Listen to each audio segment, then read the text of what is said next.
Welcome to the first tutorial of our Connect training video series. Investing a few minutes in these short tutorials prior to building your Connect course can save you time during a hectic semester. Because each tutorial is only 2 to 3 minutes, training is as flexible as you need. This video series is a component of our Support at Every Step commitment. We'll help you make the most out of the semester by providing quick and easy support for both you and your students, so you can stay focused on your class and your class can stay focused on learning.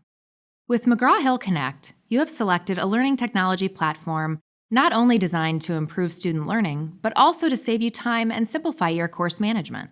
Before getting started with this video series, we encourage you to take a minute to think about your course challenges. The training begins with basic Connect navigation, continues with the assignment building process, explores course data and reports, and ends with reusing your course for the next semester.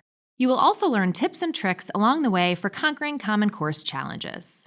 While we do our best to provide an excellent self-service training experience with this video series, please remember that you have a dedicated implementation consultant who will partner with you to provide a personalized training plan. If you prefer to train with a consultant, please contact your local learning technology representative and request a meeting.